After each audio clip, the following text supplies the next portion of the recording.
long shot. Jackpot, jackpot, jackpot, jackpot, riding around the block, shooting those shots. Alright, ladies and gentlemen, it's your boy Showtime Satch, and today we're here to talk about, man, very simply, how to get good at UFC 4. Now, if you've seen my other YouTube videos in the past, I've done a lot of tips and tricks videos, which are kind of just like small things that can help improve your game. This video, I'm going to take you step by step, identify your weaknesses, and tell you how to improve.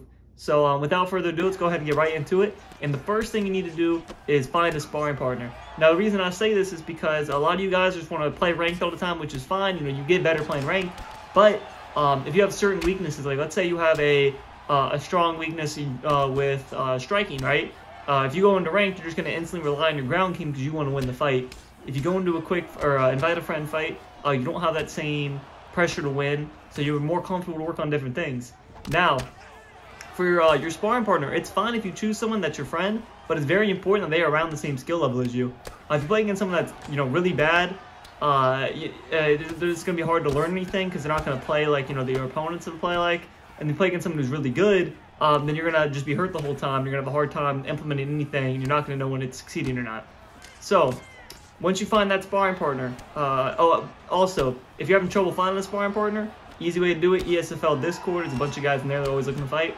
And you can also go to your previously opponents. So if you fight someone, have a great fight, send them a message, be courteous, man.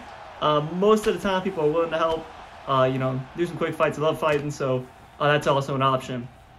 But now that you have your sparring partner, we're going to try and figure out what you need to work on. Now, I'm just going to go ahead and go list by list, and if this applies to you, this may be something you want to work on. Now, first off, in the striking department, do you airball out of your strikes, man? Do you throw kicks too close and get check hooked? If so, then you need to work on your distance management. So the idea of distance management here is just knowing at what ranges you can land kicks and punches and what and throwing them safely and effectively, right? If you throw a kick way too far out, you're going to airball. If you throw it too close, you're going to get check hooked. You have to know that sweet spot, and it goes with just knowing the movement of your player and your opponent. So the biggest trick that I can tell you to try and learn on this is just to pay attention to how your opponent's moving, right? If your opponent likes to walk in, walk back, walk in, walk back, then you're going to have to time those kicks to where you want to catch him when he's walking back, not when he's walking in. Things of that nature. The best way I can tell you to work on distance management, this is a little bit harder of a thing to work on. It just comes with time and you playing the game.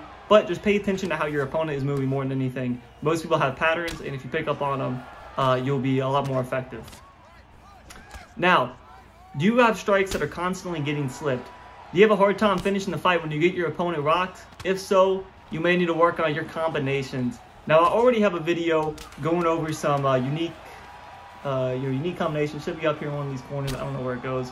But these are those are more unique combinations. The basic ones I would recommend you just getting a good feel for is your jab straight, lead hook straight, so that's a 4-punch combo. Your jab, rear hook, lead uppercut, that's a good one if you're trying to finish a fight, you got someone hurt. Lead hook straight, rear head kick. That's if you're at a lower level, that works a lot more effectively too. It's like a 1-2 head kick with a little pizzazz on it. You also jab straight, very effective. That's something you should have in your bag. And then a straight lead hook straight. That's also something you can get people rocked with fairly easily. If they're trying to pull back, you can time with those straights and do some numbers with them. So it's just important that you have a lot of combinations, not in your head, but in muscle memory, to where you can just not be throwing the same thing out over and over again. Because your opponent, they can pick up on things and counter you. So if you're getting counter a lot, work on your combinations. And now, are you constantly getting pressured? Do people block break you and you have no response? Because if so, you need to work on your counter attacking. Now, counter attacking is the ability to read strikes your opponent is throwing out and capitalizing on your opponent's mistakes. Now, counter attacking is probably the most nuanced part of the game. However, there are a few tips I can give. And first one, I'll always say, always plant your feet before moving your head. Now, the reason you do this, if you are moving backwards or moving forwards and you move your head, there is a set amount of time that you can, like, you dive and you go. You cannot hold it. If you stand still, you can hold your head to the right, hold your head to the left, and it gives you a better sense of timing. Another reason you want to stand still is you make sure your counter strike come out faster and more powerful.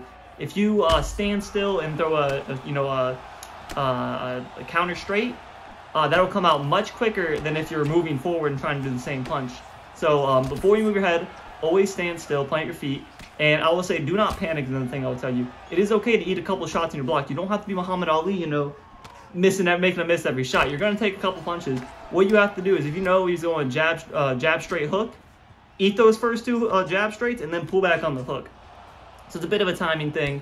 You can't counter everything, but it is important that you you know when to eat the shot, know when to move your head, and also it's very important to keep your head still, or keep your feet planted, I'll say, before moving your head, because that's, I mean, if you watch any comp community, every single person, no one ever moves their head while moving backwards or forwards, because it is just a recipe for disaster. And now, so that was with the striking department. Now I will talk about grappling. And with grappling, it's a little bit less of a, you know, there are different styles of grappling, as if there are different levels that you can be at. Now, if this is your very first time playing UFC 4, or you have a very limited experience on the ground, well, first thing I'll tell you is, if you have not already, you have to go to the settings and change it from your grappling settings from simple to legacy. Doing this gives you a lot more control over what you're doing. I'll type it up on the screen now how to do that. But once you've gotten that done, it's very important. You have to learn there's just the basic animations. Now, the way I did this when I was first learning the game, I told you, I got my sparring partner. I said, hey, you know, we'll start in full guard, go left. And I'd watch him go left. I'm like, all right, now I'm going to try and deny it. I'd hold right trigger and he goes left and I deny it. So things of that nature, just let him go through all of the motions, especially in the basic, you know, your full guard, your half guard. Really, those two are the main ones you have to know your denials in. So once you get to that point, you know, just focus on trying to be able to deny. And you have, like I said, you're not going to be able to learn this stuff in the fly. It takes time. So it is okay if you don't get it the first, second time. Just, like I said, I'd have my opponent or my friend, I'd say, hey, move right, and then you know what the right looks like. So things of that nature will help you out. Now, if you're a little bit more advanced and you already know your denials, you know, just work on trying to build GA. So you can build GA by faking transitions. You know, I'll go over this in my other grappling video. Also, you know, throwing the baby strikes. So if you can throw baby strikes and then move and deny, things of that nature. And honestly, if you don't have someone to work with, if you go against legendary mode AI, it is a very tough test for grappling. You have to build up your GA. So that just teaches you a lot of fundamentals. So that's also what I'd recommend, going on legendary mode and just grappling with the AI. But other than that, guys, you know, I hope this video helped you out. I hope you learned something. I hope you got better at the game. Let me know if it helped you out in the comments below. And like, subscribe, and I'll catch you guys in the next video. Peace.